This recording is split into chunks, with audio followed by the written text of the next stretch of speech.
So, okay, our topic right now would be the continuation of art as humanistic discipline. So, I hope nakikita niyo din ang aking screen. So, di ba previously we have discussed the meaning of humanities. Okay, na kung saan ang humanities ay galing sa salitang humanitas, na kung saan kinumpare ito sa barbaritas and divinitas. After natin i-discuss yung humanities at yung placement ito sa history of Western civilization, okay, pinag-usapan din natin ang ibig sabihin ng art, especially from the Western world. Diba? Na kung saan nahati yung art because of the definition of art as a skillful performance or production. Diba? Dito nahati yung art sa liberal arts and serval art. At dito nahati yung isang artisan sa isang artist. Diba? Kasi ang pinagkaiba ng isang artist sa isang artisans is ang isang artist ay may academic background, nakapagtapos siya, hence elite siya. At of course, dito nagresulta ang isang hierarchy. Okay, ngayon naman pag-uusapan natin ang humanities concept or the Filipino concept of humanities. In Tagalog, pagkatao. So, di ba sinabi natin humanities? Sa Latin ito ay humanitas. Sa English ito ay humanities. Ano kaya ang Filipino concept nito? Okay. Pwede natin siyang tawagin pagpapakatao dahil sa salitang or galing ito sa salitang pagkatao or tao. Kasi diba human, then tao siya. Okay. Kaya tinagalog natin siya pagkatao, tao, pero kasi ang humanitas is civilized diba? Civilized community, cultured person in a civilized society. So, di naman natin kaya sabihin na kulturang tao, di ba? Wala naman sa salitang humanitas yun. Di ba? Pero, sa salita lang na in Filipino, tanggapin na lang natin yung salitang pagpapakatao. Okay. Galing kay Arate. Di ba? Pagpapakatao. Di ba? According kay Kovar, okay, when it comes to Filipino concept of tao, di ba? Magkaiba ang katauhan sa pagkatao. Kasi ang katauhan, ito ang biological. Diba? Ito yung katawan na alam naman natin, we are born as human being, diba? Na kasama din dito sa katauhan yung personality natin. Okay. Actually, hindi pa medyo na-separate dito yung psychology kasi Filipino anthropology yung study naman, hindi Filipino psychology. So, magkasama dito yung biological at personality. Pwede natin sabihin din ang personality na ito is yung personality ng pagiging tao, just like the personality of a bee. Diba? Meron siyang certain instinct na ginagawa. Okay. Maaring ayun din yung sinasabi nilang part ng ating biological, pero personality ang tawag sa atin. Hindi instinct. Okay. Pero sa atin naman, sa pagkatao, ito yung tinatawag nating becoming human being or in a cultural sense, process of becoming human or personhood. Diba? Kaya nga may salitang madaling maging tao, mahirap magpakatao. Pero a good question would be, ano ba ang cultural na pagkatao? Okay. Diba yun ang definition ng humanitas natin? A cultured person in a civilized society. Pero ano ba ang isang cultured person sa Filipino? Diba? Kaya ito yung ating tinatawag na pagpapakatao. Diba? The process by which one becomes a human being. Pero in the Filipino context, the process in which one becomes a Filipino person. Okay? So, Filipino personhood, di ba? Kasi yun ang target natin sa pagpapakatao, di ba? Yun ang pinagkaiba ng katauhan sa pagkatao, di ba? A cultural person, hence, mahalaga ang idea ng culture sa pagkatao natin, mga Pilipino. How does a human being become a Filipino? Diba? Nasaan na yan? Ang maganda example dito is yung manugol jar. Okay? Na kung saan, meron siyang allegory dito or metaphor. Okay? Kung ano ba ang isang Pilipinong tao. Okay? Ang manugol jar ay nakita ng 890 to 710 BC sa Tabon Cave, Palawan. Na kung saan, accordingly, ang manugol jar represents the Filipino personhood. Dahil meron siyang idea na parehas tayong galing sa clay, 'di ba meron tayong mitolohiya na ang Pilipino daw ay galing sa clay. 'Di ba? Yung una, naghulma ang Diyos ng clay, tapos nilagay daw niya ito sa parang baking. Tapos kinuha daw agad ng Diyos na maaga. Nangyari, hilaw pa. Kaya dito nanggaling ang mga puti. Sumunod, naghulma ulit ang Diyos. Sabi niya, medyo papatagalin ko. Naghulma ulit siya ng tao, nilagay niya ulit sa baking or oven. Tapos medyo tumagal. Kaya kinuha ng Diyos yung clay na yun, nasunog. Kaya dito napunta ang mga itim o mga negrito. Sabi niya, dapat katamtaman lang. Hindi sobrang aga kong kukunin, hindi sobrang tagal kong kukunin. So, naghulma ulit siya, tapos nilagay niya ulit sa oven. Tapos kinuha niya yung katamtaman lang, doon lumabas ang brown. Kaya dito doon lumabas yung idea na Pilipino. Parehas din sa manugol jar. Hindi sobrang hilaw, hindi din sobrang sunog, kasi mababasag yung clay, katamtaman lang ang paghulma natin sa clay or pagluto natin sa clay. So both came from clay. Maliban pa dyan, ang Pilipino ay may labas, loob at lalim tulad ng manugol jar. May labas na kaanyuan tayo. Okay? At meron din tayong tawag doon lalim. Pag sinabi nating labas, syempre ito yung physical characteristics.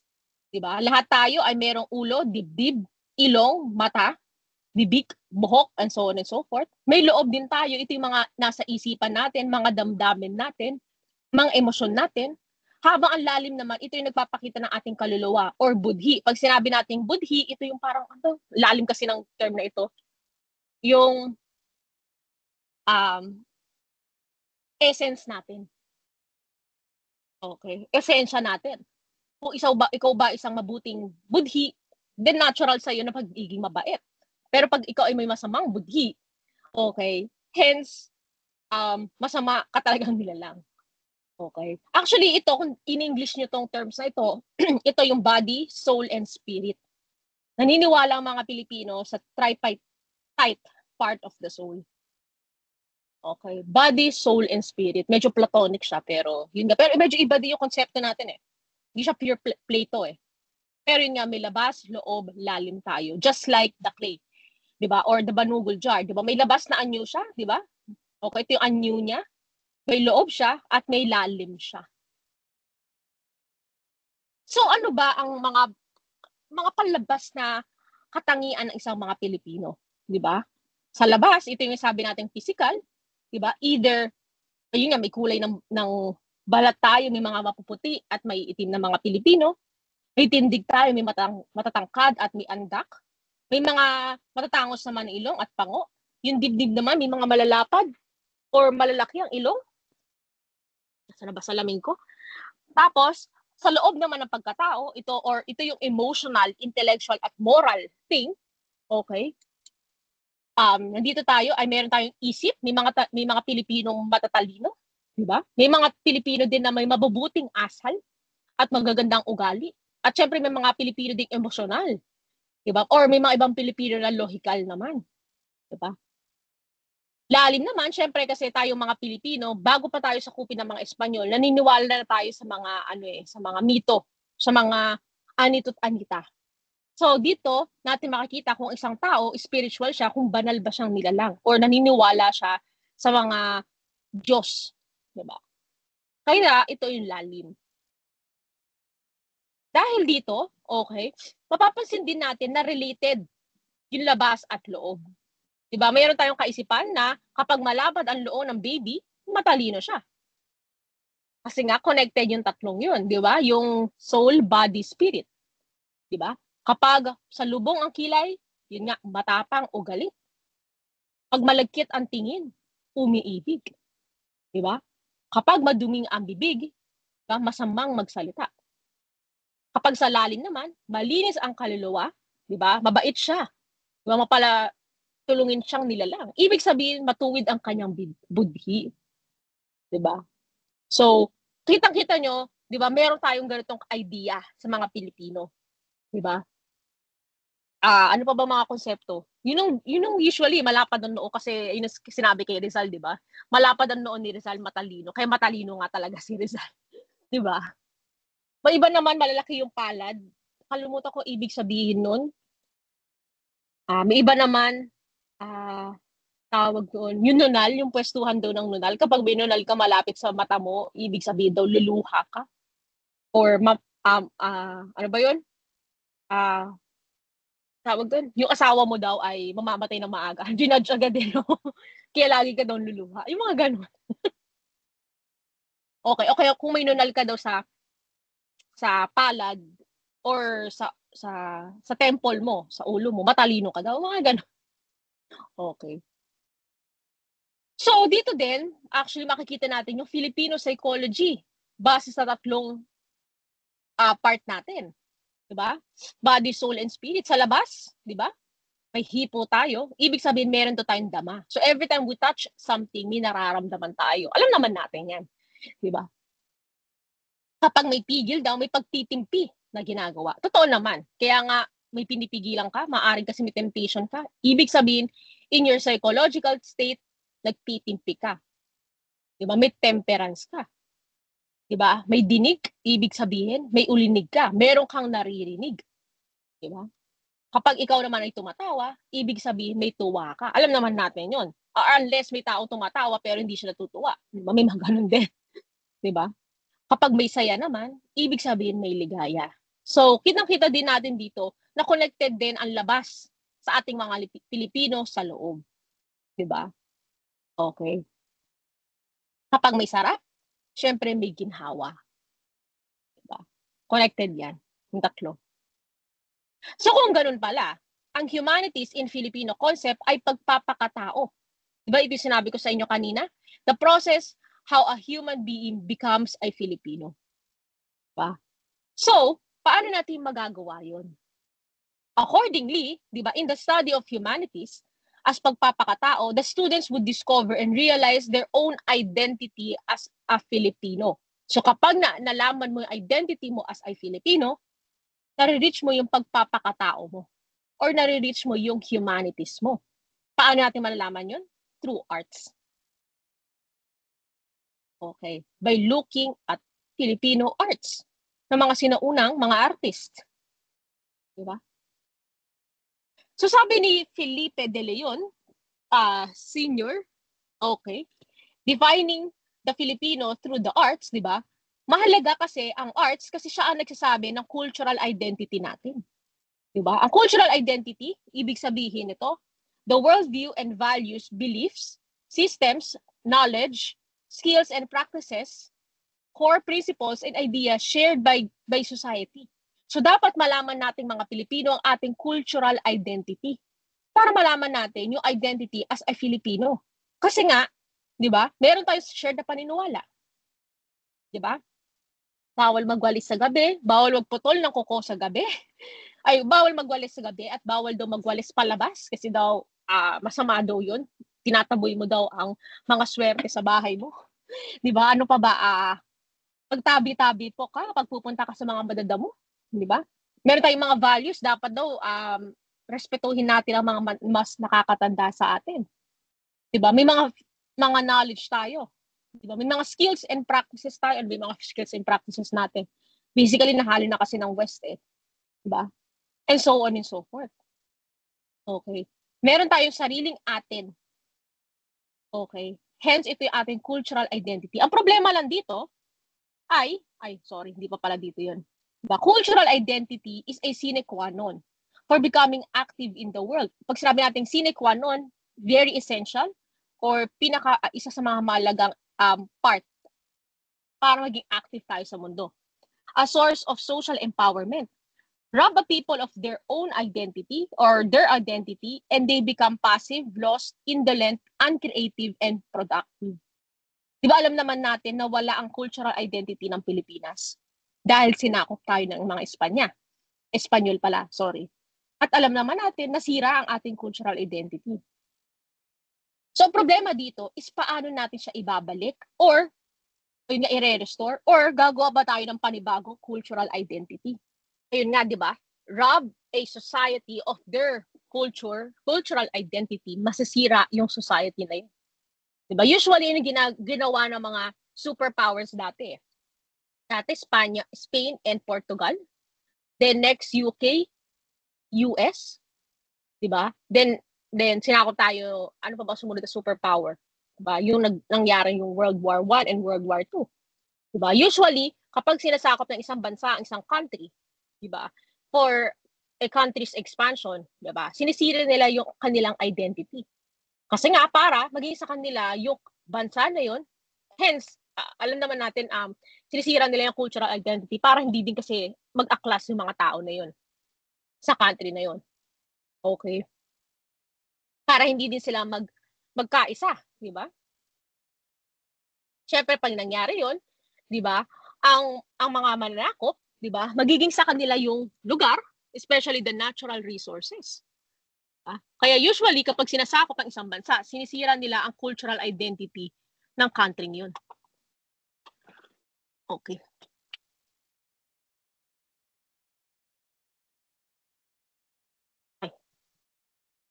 So, alam na ano bang ginagawa, di ba? Sabi dito, the first objective of a colonizing power is to erase the cultural memory of the conquered people, to induce a collective amnesia about their past and supplant it with the culture of colonizer. Totoo naman nangyari yan sa Philippines. In this lie, the root of Filipino derivativeness of inferiority complex vis-a-vis the West. Diba usually sinasabi natin, ay mas gusto ko sa Amerika, diba? Mga Pilipino diaspora. Diba? Ayoko ng gawang Pilipino, gusto ko gawang US or gawang ibang bansa. Diba? Or dapat sundin natin yung judicial system ng Amerika. Or dapat sundin natin yung public transport ng Japan, di ba? Or yung quality ng cinema ng Korea, di ba? Nilesser natin siya kasi that's part of pagkasira ng ating cultural identity. Alam naman natin, pre-colonial period, meron tayong sariling cultural identity. Pero ang problem dito sa pre-colonial period ay hindi pa buo ang Pilipinas. May kanya-kanyang puluyan. Iba't ibang dato ang namumuno niyan at hindi Pilipino ang tawag or Pilipinas ang tawag sa ating bansa. So maaari, kapag hindi tayo sinakop, ang Philippines ay hindi Philippines. Separate country tayo. Pero may cultural identity tayo. Okay? Pero yung colonial period, yes, our identity was destroyed by colonizers. Diba? Especially the westernization of the Filipino culture, making us alienated from our own. But the problem is, we are not Filipinos before the Spanish did. So nangyari lang, naging Filipino tayo after sakupin tayo ng Spaniards. So minsan, kaya ang katanungan minsan ay, kung may sarili tayong cultural identity, dapat bansa na tayo bago tayo sakupin ng mga Spaniards. Ayun problema, hindi pa tayo bansa nun. Okay? Ano lang tayo? Mga barangays lang tayo. Diba? Na pinamumunuan ng Raha, Datu, at Sultans. Diba? So, kung babalikan natin ang pre-colonial period, you're basically going back to nothing. Kasi hindi pa tayo Filipinos nun. Diba?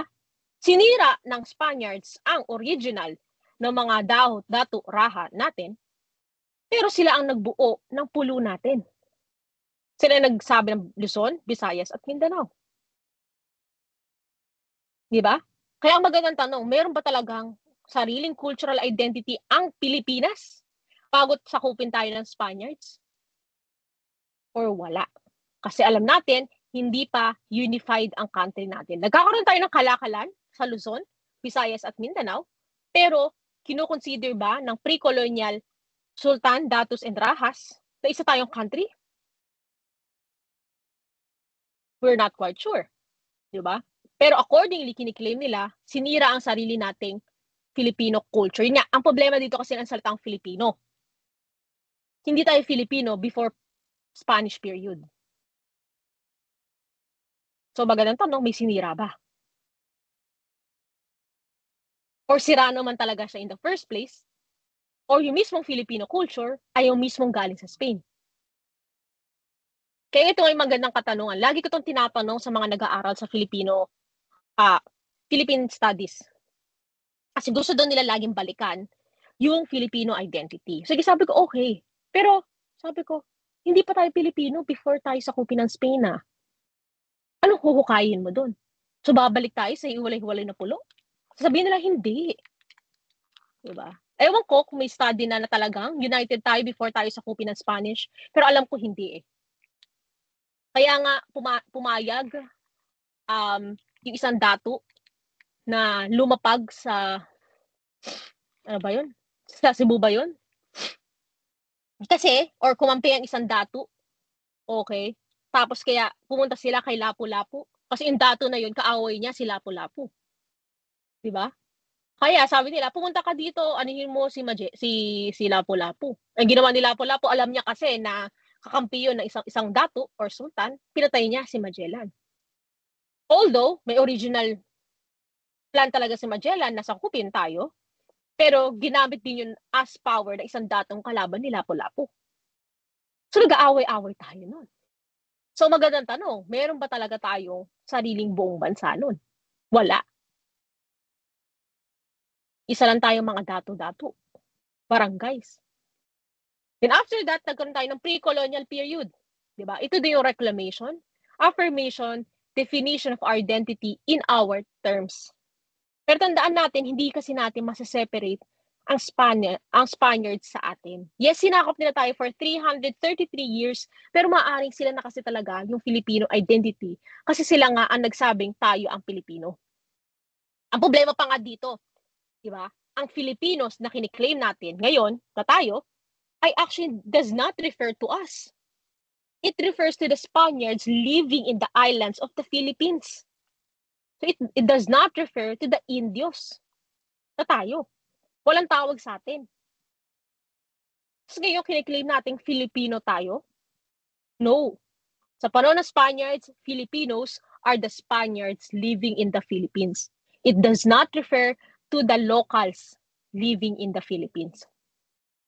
Bakit iba ang tawag sa mga Spaniards na nakatira sa Pilipinas? Bakit tawag sa kanila Filipino? Kasi pag nasa Philippines ka at Spaniard ka, mahirap ka. Ngayon, tinanggap natin. Bakit natin tinanggap ang word na Filipino? Ang nire-refer pala niya Spaniards. So kita-kita nyo, sirang-sira ang Filipino identity natin. So ano i-reclaim natin? Diba? Ano i-reclaim natin? Kaya actually medyo, hindi ako maka-Duterte, pero agree ako sa idea ng Maharlika. Okay, bakit? Actually, ginawa din ata to ni Marcos before, yung Malaysia. Gusto niya makuha ang pangalan ng Malaysia eh. Papalitan niya yung Filipino. Kasi yung Filipino kasi, or Pilipinas, came from Spain. Hindi tayo yan. Ang Spain ang nagpangalan yan. Diba? By changing it, we are doing our own definition of our own identity. Pero syempre, diba, nagkaroon ng problema. Tinaray din actually Quezon yan eh. Pero kasi ang kay Quezon, tinaray niyang mag-create ng cultural identity based doon sa Spanish na iniwan sa atin. Diba? Kaya nagsabi siya ng pambansang dahon, anahaw. Pambansang damit, diba? Barot saya. Pambansang lengguwahe, Pilipino. Ang problema dito ay nakatuon masyado si Quezon sa mga Tagalogs. Kaya hindi tinanggap si Quezon. Okay. Isang actually problema to sa Philippine Studies, Cultural Anthropology ng Philippines, at Filipino Philosophy. Meron ba talaga tayong identity? Kaya nga ang mga iba nag-aaral nun, sabi nila, wag na natin problemahin ang Filipino identity. Kung meron ba tayong babalikan, kung meron ba talaga. Ang mahalaga yung meron. Ay, ang mahalaga ngayon. Kasi ngayon, kung ano man yung tinatawag nating Pilipino, ay yun ang Pilipino. Okay. Kasi, maaring ang wala talagang sinira ang Spain. Kasi, maaring sila nga ang nag-unite sa atin. Ang problema, masyadong Western. Pero, siya yung nagsabi, ito yung Pilipino. Kaya nga, problema pa rin yung Filipino term eh. Diba? Pero sabi nga ng mga nag-aaral yan, wag na natin problemahin ng Filipino identity kasi baka wala. Wala talaga siya dati pa. Nagkaroon lang, yun natayo tayo ng sarili nating Commonwealth. Or, maari, yung naitayo, simula ng Spanish period hanggang ngayon. You know, Filipino identity. Pero before that, wala. So, for short, ang Pilipino ay siya talaga ang bansang sinakop. And before that, wala talaga siyang identity. Di ba, ang pangit pakinggan. Pero, hindi naman kasi united ang Philippines before that. Diba? Parang sa China. Diba kaya tinawag siyang China? Kasi galing sa Qing Dynasty. Nag-aaway-away din sila before. Iba-iba silang dinastiya. Ito ay bago pa ng World War I at World War II. Pero, isang dynasty na sobrang lakas na sakop niya yung buong China, yun na unite niya. Ito yung Qing Dynasty. Kaya nga naging China siya. At least doon, nagkaroon sila ng identity. Tapos after na nagsira-sira ulit, after namatay yung emperor noon, nagkahiwalay-hiwalay ulit sila. Pero may pinangahawakan sila. Na-unite kami before. Tayo, na-unite ba tayo before? Actually, hindi nga tayo nabigyan ng opportunity na may isang dato na nasakop niya yung buong Pilipinas, kaya natawag niya ito ang aking country. Wala. Kasi paano mo nga naman sasakupin?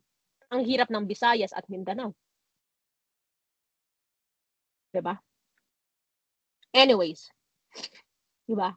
Dahil dito, kasi nga nasira daw ng West ang ating Filipino identity sa pre-colonial, sige, tanggapin natin may pre-colonial Philippines. Okay. Naging subordinated or substandard ang ating kultura. Kasi syempre, di ba, ibabato sa atin ng mga mananakop sa atin yung kanilang kultura. Kasi nga gusto nilang magkaroon ng cultural amnesia. Kasi kapag may cultural identity ang isang country, di ba, na sinakop na isang Western or isang mananakop na country, di ba, hindi siya madaling sakupin. Kaya ginawa nila, sinira nila ang ating identity. Kaya nangyari, hanggang ngayon, di ba, mas mababa ang ating culture kumpara sa Western at maaring Eastern na ngayon. Diba? So ano ba ang palatandaan na mababa ang tingin natin sa ating Filipino culture? Number 1, alienation from community. Pag sinabi natin alienation from community, kanya-kanya. Diba? Sa ating mga Pilipino, uso daw ang family first before the Filipino. Diba? Kaya nga nangongorap yung mga iba kasi inuuna nila ang pamilya nila. Diba? Napakayaman na nga nila Pero inuuna pa rin nila ang family nila.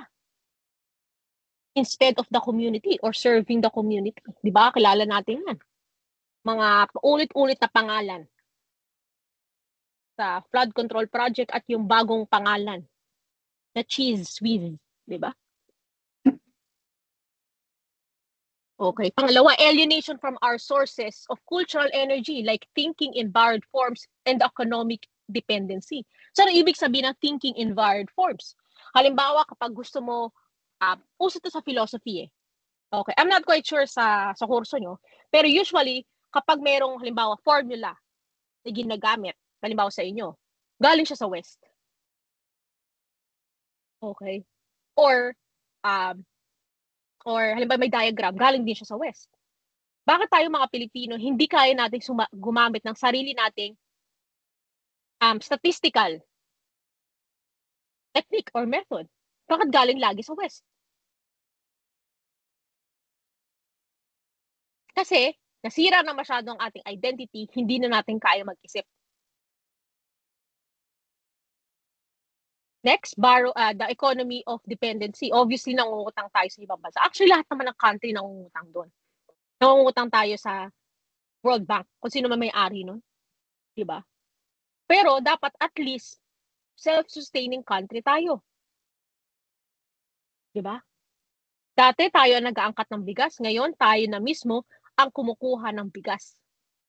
Hindi tayo sustainable. Ang mga pagkain na lahat ng pinoproduce natin, hindi kaya niyang i-sustain yung country natin as a whole. Kumukuha pa tayo sa ibang bansa. Diba? Sa oil nga lang Diba? Bakit ang mga Pilipino na mayaman sa resources ay kailangan pang bumili ng oil sa ibang bansa? Kasi maaari, May isang oligarch dyan na ayaw niyang pagalaw yung lupa or ayaw niyang pagalaw yung lupa na yan kasi alam niya kapag nakakita ng oil dyan, malulugi siya. Kasi nga, alienation from community. Pang sariling interest niya ang ginagawa niya. Kaya yung federalismo, ni Duterte, hindi din siya mag-work. Bakit? Lahat kasi ng mga trabaho nasa Maynila. Lahat ng magagandang ospital nasa Maynila. So, ang mga sariling mga tawag doon, mga region natin, wala silang sariling sustainable economy. So, paano sila magiging federal? Di sila kaya mag-produce sa sarili nilang pagkain. Diba? Ang sariling workplace nila ay laging tourism. Ang tourism, alam naman natin, panahon-panahon lang yan. Hindi siya permanent. Diba? Isang problema yun. Next, alienation from our race. Diba? Doña Victorina syndrome. Ito, uso to sa mga Pilipino nasa ibang bansa. Diba? May kakilala ako, nakapangasawa lang ng Australiano. Tapos nalaman niya, naggulpihan dati do sa, kalimutan ko ano yun.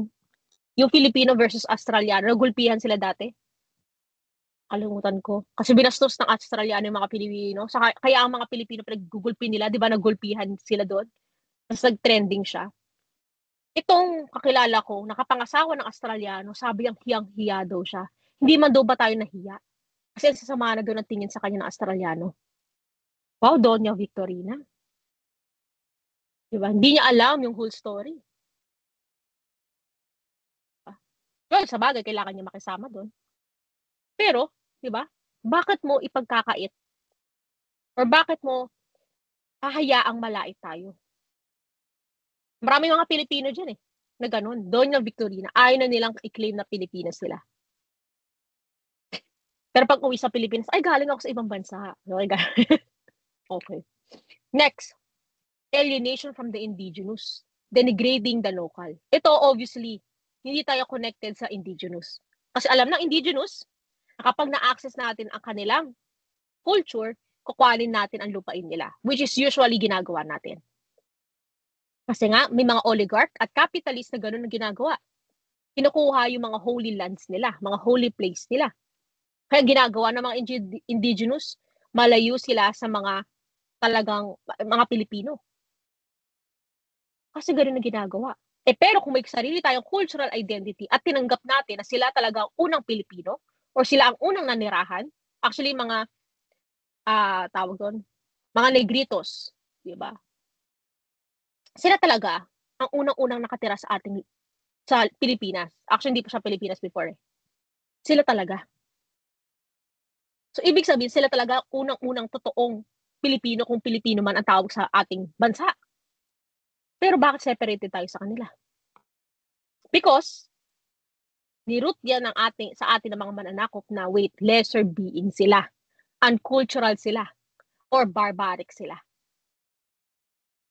Kaya ganun. Alienated tayo sa sarili natin indigenous. Next, alienation from the land, di ba? May nababalitaan tayong binenta pala ng isang pangulo. Si Duterte ba yun or sino? Binenta daw ang Spratlys Island. Di ba? Or pinarenta yung isang lugar sa, kalimutan ko yun. Sa mga Chinese, I think si Duterte yun. Para itayo yung Bogos.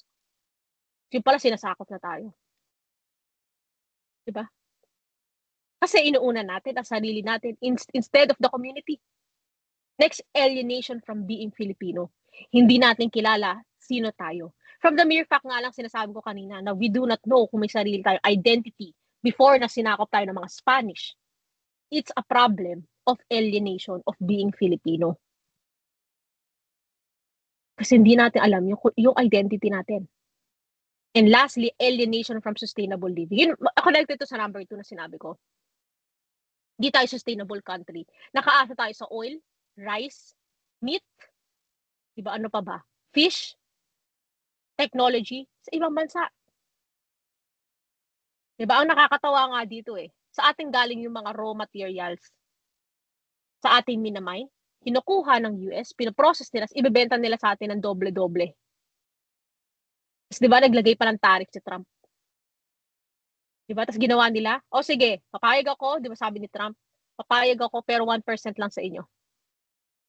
Yung tariff yun sa amin. Amin? Magkano ba yun? 399? Anong klaseng kalokohan yun? Kaya mas mura sa atin, papuntang US kasi raw materials tayo. Mura ang tariff natin. Kaya mataas ang tariff nila. Pero ginawa ni Trump, binaliktad niya. Yung nangyari, pumayag tayo, well, wala tayong magagawa. Diba? Kaya nagtataka kayo, ba't ang mahal nito? Pero sa atin, mini na yun. Yung ibang mga oil, okay. Sa atin, actually, kinuha yung mini na. Kasi may mga oil refineries tayo. Pero wala tayo kasing processing unit dito sa bansa. Processing factory. Kaya pagbalik, ang mahal. Pero galing sa atin yun. We're not sustainable. Why? Kasi we're alienated from our community, inuuna natin sarili natin. At tinitingnan natin ang Western culture or Eastern culture yung standard, yung mas better culture. So, dapat gawin natin is gawin nating standard ang Filipino culture natin kumpara sa other culture. So, paano natin magagawa yun? Number one, heightened social consciousness and sense of responsibility to the nation. Actually, maganda nga yun nangyari sa flood control project. Ang dami nag-rally. Okay. Pero ang problema kasi dito, di ba? Medyo matatalino din kasi mga oligarchs eh. Di ba? Yung mga politicians.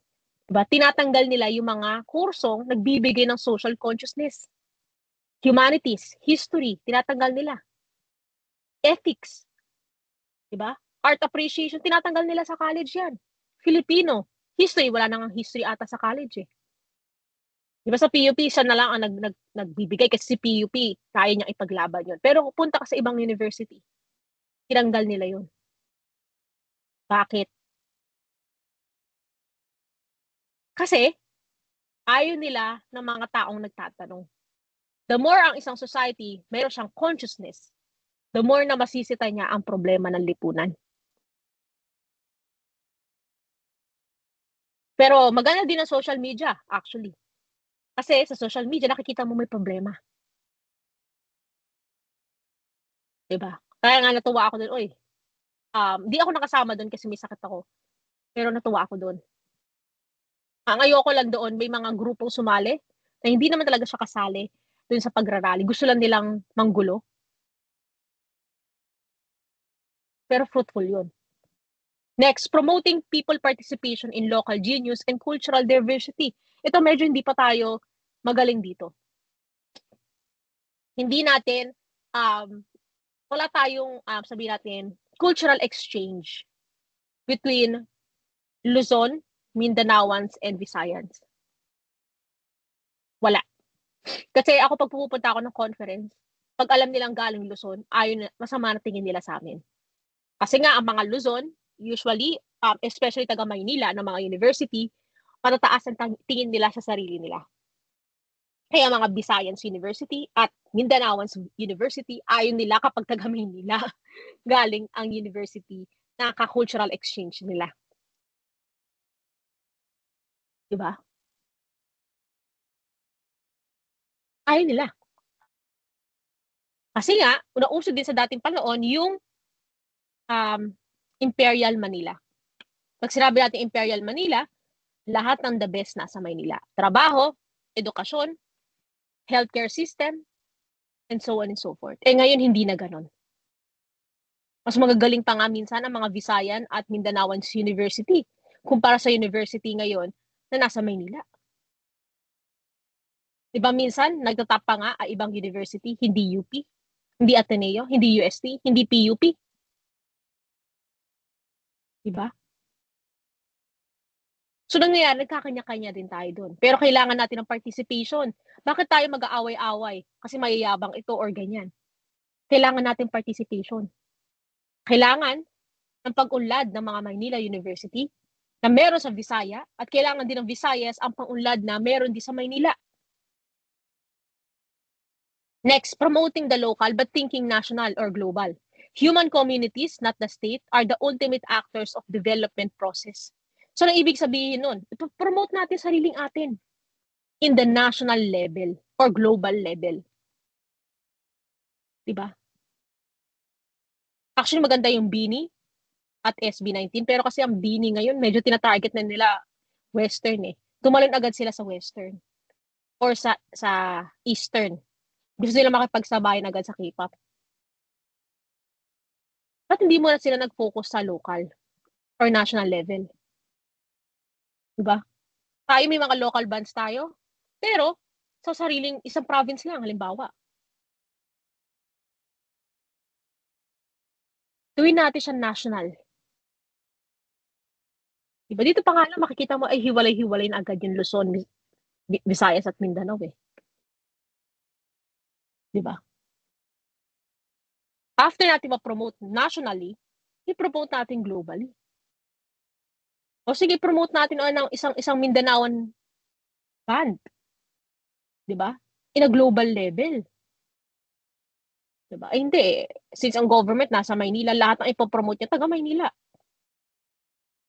At syempre, ang pera nasa Maynila, mahirap kumuha ng budget ang mga Visayas at Mindanaoan artists, less likely sila ma-promote.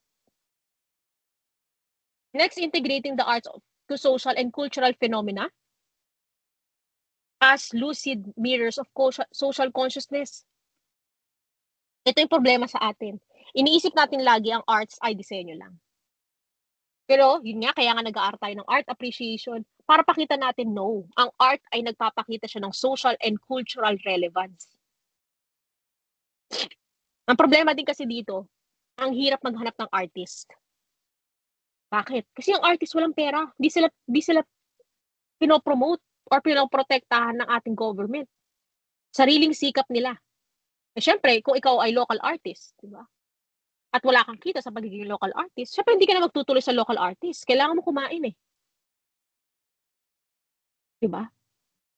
So, ititigil mo na yung pagiging artist mo.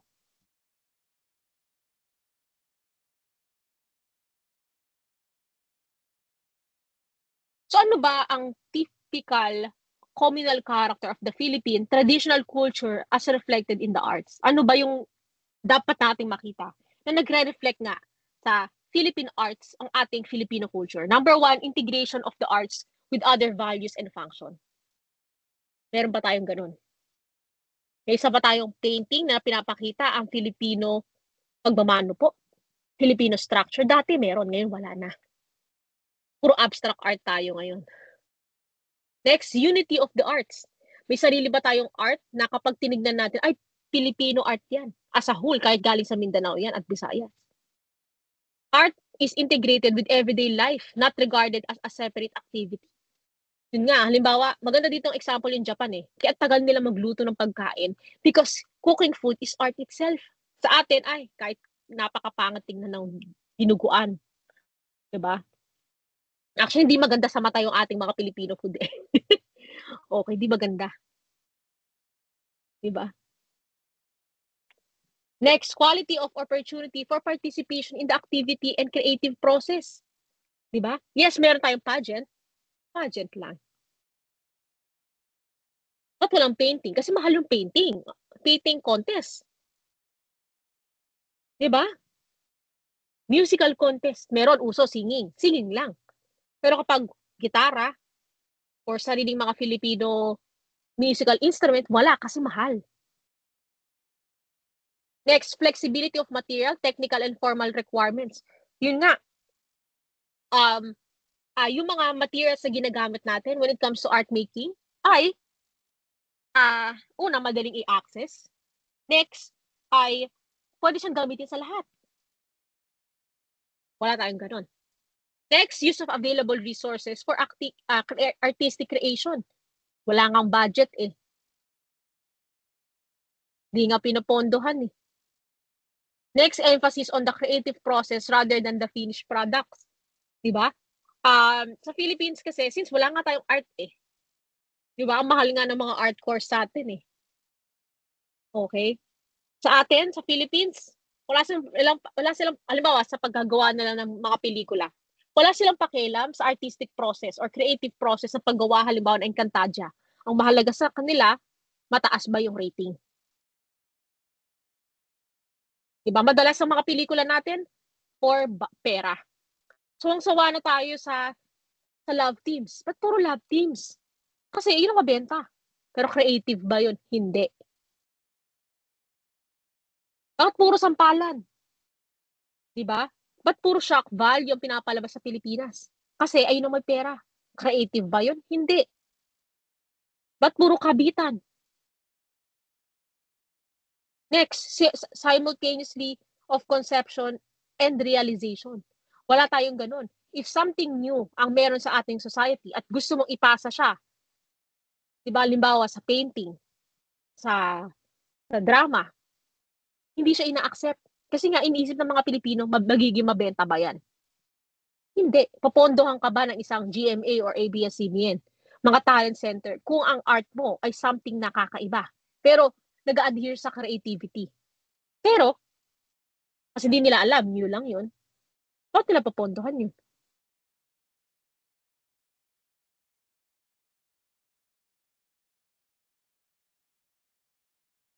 So, yun nga, becoming Filipino is through the arts. The process of pagpapakatao. The arts can provide us the most vivid images of social relations and cultural values. They are perhaps the most lucid symbols of people quality of being or consciousness.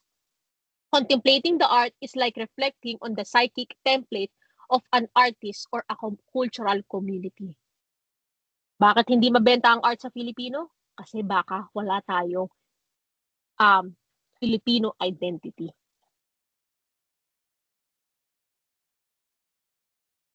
We can also reclaim our Filipino identity by promoting arts. Eh, hindi din natin ginagawa. So, unending loop.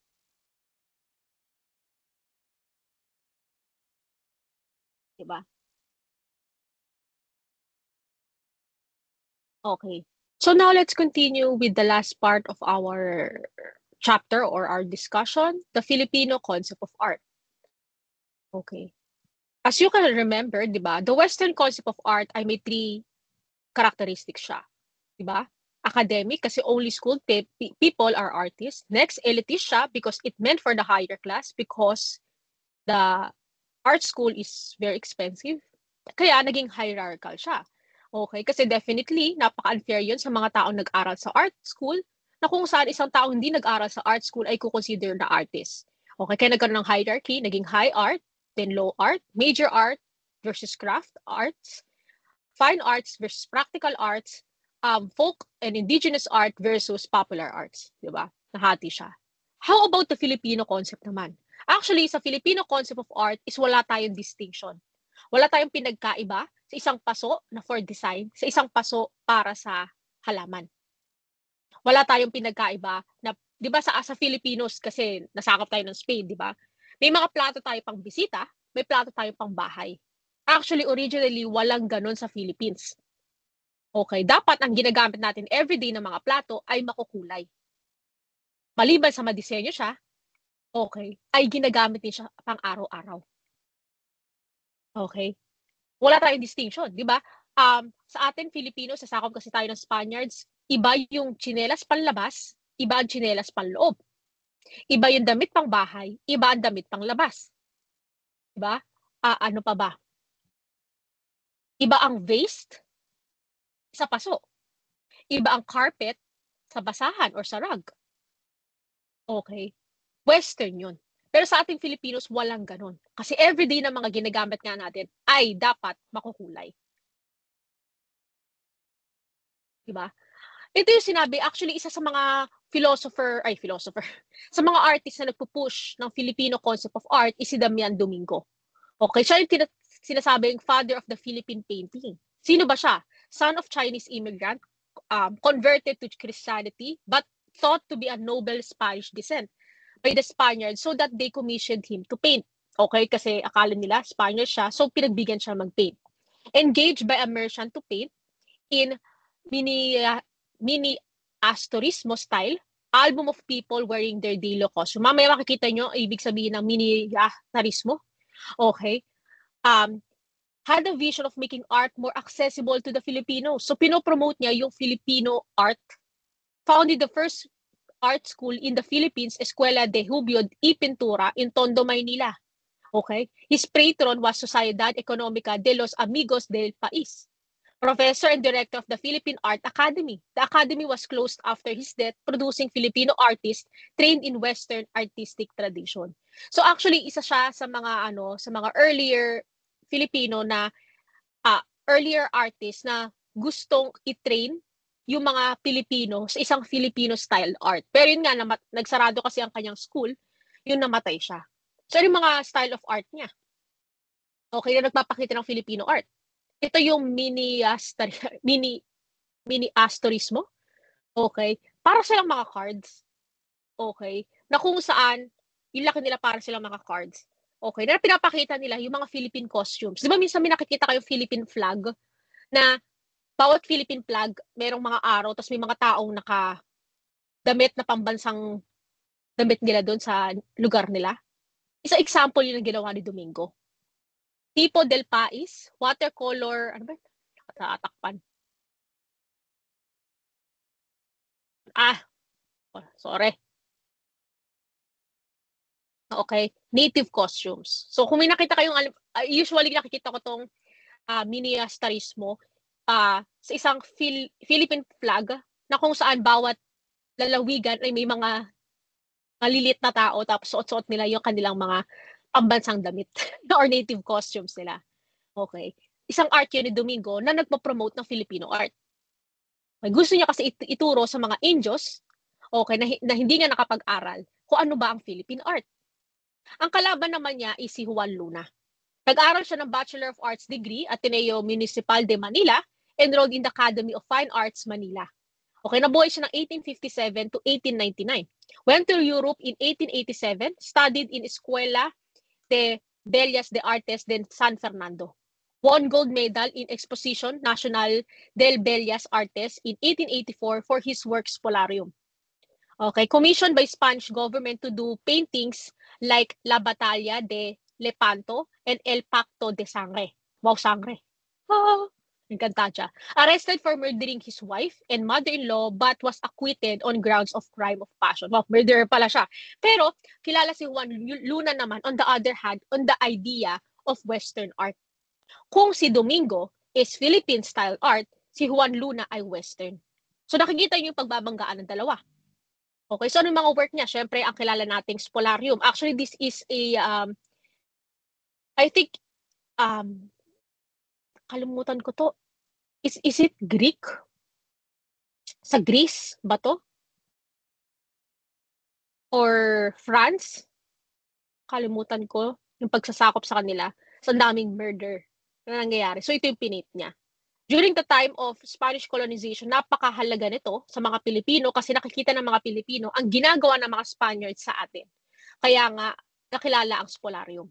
Pero Western style of art siya. Di tulad ng kay Domingo, di ba, nakafocus siya sa Philippine clothes natin. Dito, nakafocus siya sa Western subject. Okay. Another example, di ba? Actually, follower niya si Felix Hidalgo. So, Western din to. Okay. La Virgen Cristana Expuestas del Alpa Populacion. Okay. Nanalo naman ng silver medal sa Exposition Nacional. Okay. So, obviously, still a Filipino artist, pero ang kanyang subject is Western.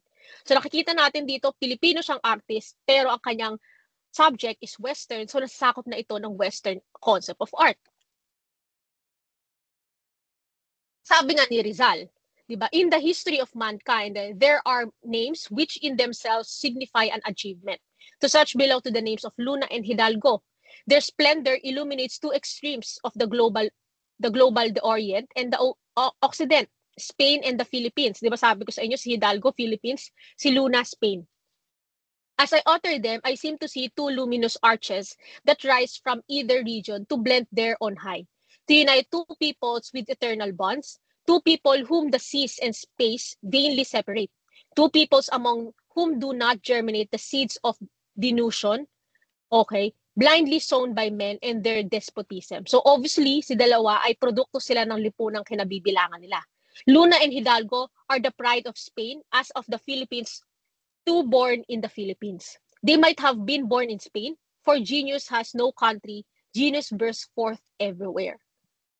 Okay? So, both sila kasi ay merong elitist background. Pero 'di ba si Hidalgo ay nag-push siya towards the Philippines. Si Luna naman nag-aral sa Philippines pero tawag doon, nag-push naman siya sa Spaniards. Diba? Pero nonetheless, sabi ni Rizal, both are good example of two geniuses that represents, well, two extremes of Filipino art. Okay. The winning the exposition have proven that Filipino were equal with the Spaniards, so that the Filipino deserve the recognition of other people in the world with equal dignity and respect. Kaya nga, di ba, si Rizal, na-realize niya kasi both painting and Luna and Hidalgo are well celebrated artists during the time of Spanish colonization, and both were given medals and given honor on their names. Di ba, sabi ni Rizal, pwede pala natin, for short, maging equal ang mga Spaniards. Kaya di ba, ang kanyang primary purpose talaga ni Rizal ay hindi revolution eh. Ang gusto niya, recognition. Gusto ni Rizal maging region tayo ng Spain. Gusto lang niya, actually i-retain pa rin yung Spanish, pero isa tayo magiging probinsya. Yun talagang gusto ni Rizal. Ang gusto talaga magrevolusyon ay si Andres Bonifacio. Nakita niya kasi kay Luna at Hidalgo yun. Binigyan sila ng awards, whether they are Spaniards or not, pero nonetheless, di ba, binigyan sila ng awards na equal sa mga Spaniards. Okay. Diba? Juan Luna, another painting, di ba? Dito naman, makikita natin na kung ganun pala, di ba? Sa pagbibigay ng recognition kay Hidalgo at kay Luna, equal lang ang Philippine art as Western art. One positive way of looking at Filipino identity in the art is to see the Philippine art as integrated in Western art. And those two traditions are uniting and harmonizing with one another. Okay. So, pwede pala siyang pagsamahin din. Diba? Maganda example dito, yung Bonifacio Monument, neoclassicism siya, hindi siya Filipino style of art, pero ginawa natin siya. It is a Western style of art, pero the subject itself is a Filipino theme. Diba? It's a good example. Diba? Kay Amersola naman, romantic realism, ang romantic realism na movement ay galing sa West, pero ang subject niya ay Filipino. So magkahalong Filipino at Western. Pwede pala yun. Diba? Another example, yung transparent cubism. Ang cubism movement is galing sa West. Hold on lang, may tumatawag.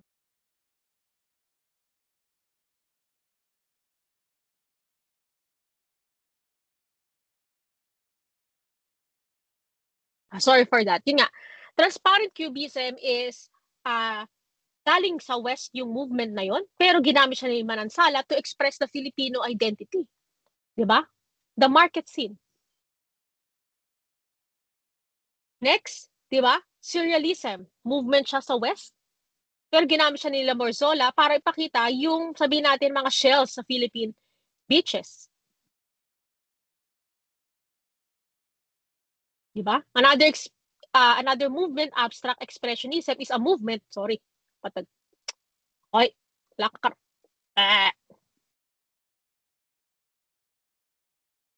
Okay, nakita natin abstract expressionism.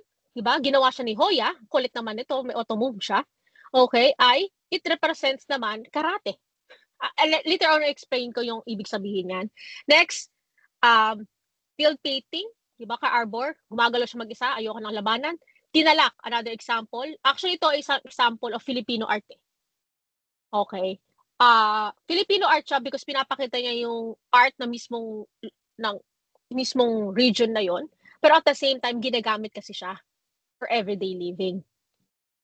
Okay. So, isa ang example ko of pure Filipino art. Okay. So, another example of pure Filipino art naman is itong mga banig.